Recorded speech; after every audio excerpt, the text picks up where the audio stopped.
if you guys, most of you have figured out that if you want to close it off, and I mentioned to you during the work time there, um, that you can just click onto the endpoint of where you might have left off and continue. So I'm not going to do kind of a full thing. I'm just going to create another polygon here. So mine's going to look a little bit different than yours. So, and I didn't quite mention in the video, but most of you figured it out. If you want to close it, all you have to do is just click on where you started and then hit enter, or escape will also work to complete the command. So now I've got two separate polylines, right? So polylines are basically just groups of single lines. So if I activate the line command and I draw a line from here to there and to there, and I hit enter, I completed my command. If I select just one of these lines. Okay, so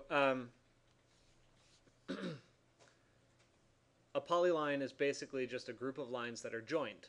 So if I have two polylines like this, all I have to do is type in join and read what it says. It says select source object or multiple objects to join at once. So I select both of those and I hit enter. And it told me 8 segments are joined into one polyline. So let me give you just sort of a precursor to an error that you're very, very often going to come across.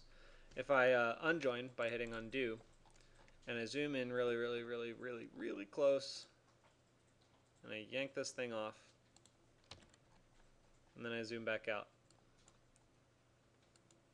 All right, you cannot tell that those polylines are not joined. Okay, so when I try to go join and I select them both, I hit enter. Because there are only 2 of them, it will still join them because they connect at the opposite end. If I have both ends disconnected, what you're going to see is an error. So join, I select them both, I hit enter, and it tells me 0 objects joined, 2 objects discarded from the operation. So that basically means that the program is telling you your polylines are not coincident. They don't connect at the endpoints. I can't make this a single line. That's what it's saying.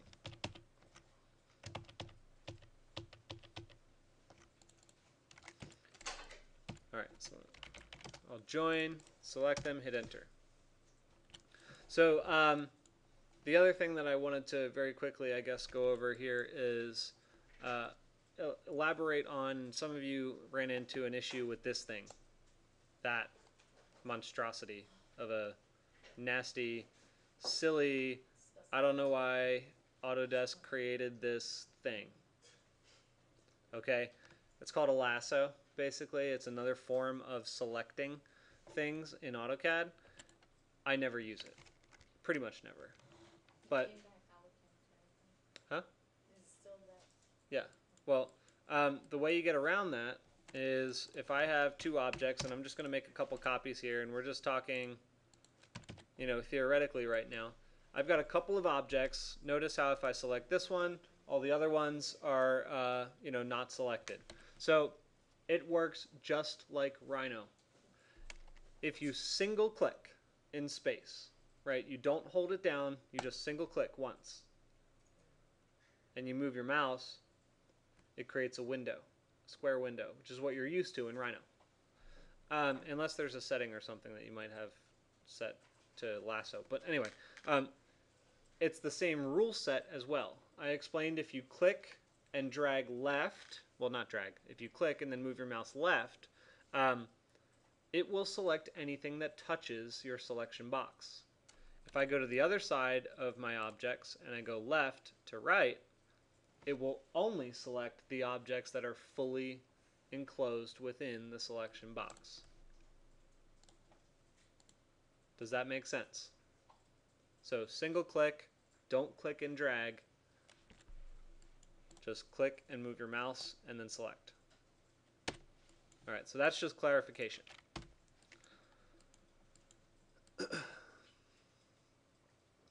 So let's talk about another form of modification. Let's move down.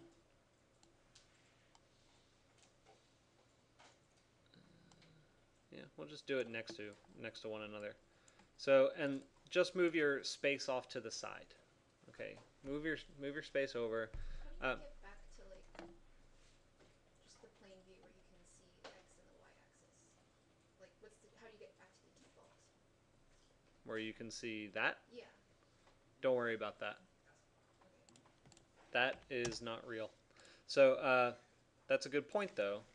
I can move it closer to the origin.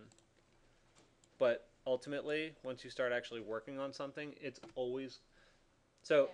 context for the rest of you guys that might not have heard the question.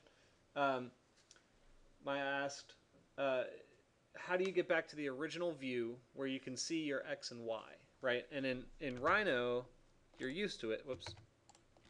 You're used to it because I modeled this whole thing right at the X and Y. In AutoCAD, you'll find, and I'll bring in some AutoCAD files, maybe I can pop one or two up later on that are actual construction document files.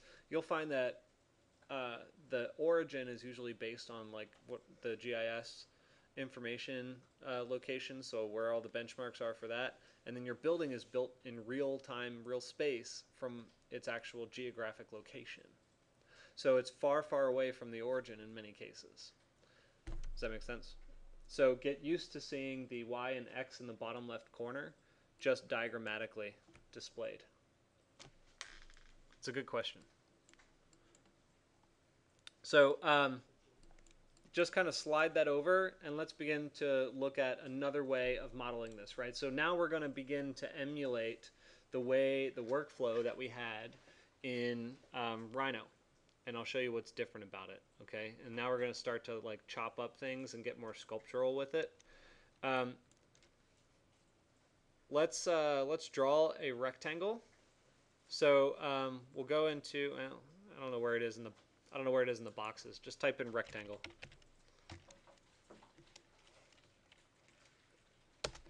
So you type in rectangle, and the data input, as I explained before, is very, very similar to Rhino. If we want to just put a 24 by 24 square in space, we have to put the at symbol ahead of it. So I type in at 24 feet, comma. Oh, sorry, I didn't set a base point. Sorry. So rectangle. I click to set my base point.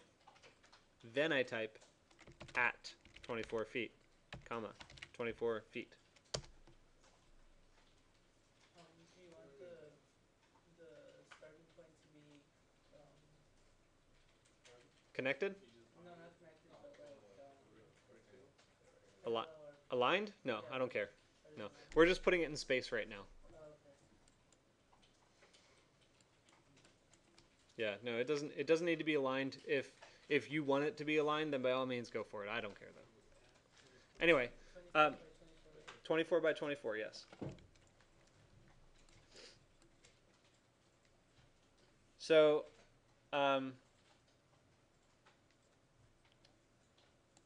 before we actually start chopping this thing apart, I'm going to introduce layers, right? So now we're emulating Rhino.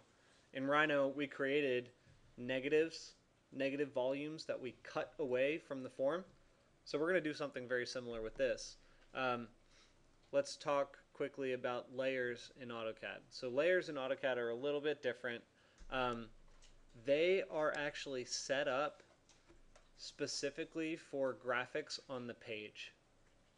So yes, you can use them to turn the light bulb on and off, and you'll be able to see it or you won't see it. That's all well and good. But if you click on this button up here called Layer Properties, it's under the Home tab, under the Layers panel. Just Layer Properties, you can toggle it on and off.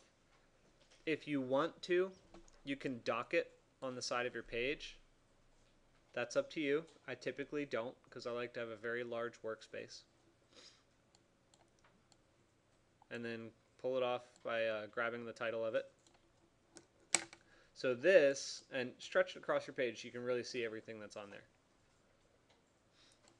We will discuss everything that's here in great detail when we get to actually laying it out on the page. What I want you to be concerned with now is how do you create a new layer, how do you make it visibly different, and how do I control its visibility settings? Is that clear? 3 things. So right now our layer is called 0. It's the 0 layer. We're going to add a layer. Well, I'll add 2. I'm going to add one for I'll call it profile or box or object. I'll usually use object. And then I'll use another one for cut or negative, something like that, for this kind of exercise. So to create a new layer, yes? Thank you. To create a new layer, all you have to do is just click on the box up here in the top left corner where there are these little, layer cake looking things. And you click on new layer, and now it created another one in your list. You can title it whatever you'd like to title it. I'll call it, I'll start with box, and then you click off of it, and now it's its own layer. If you want to change the name, you click in the box again, or the name of box. And I say, no, I want it to be called object. So, visibly different. All you have to do under this color column, just click on the color, click on red, and hit OK. Yes? You click on the color. The whole thing? I'll go through it again in between. So then the other thing that I want you to be aware of here is the on-off light bulb. So that's a toggle. When I click it off, it looks blue, like it's not illuminated. That means that you will not see it when it's in the space. And when I click it on, it means I will see it in the space. So there's an easy access menu that's all up here. I'm going to stop the video here, and I'm going to go into let's assign some things to different layers and begin to carve this thing and chop it apart here in just a second. Are there any questions right now? Okay, I'll be around to help you out. Oh, and you can, once you are done with that menu, if you don't want to see it, you can just click it and close it. And then here are your layers. Clear enough?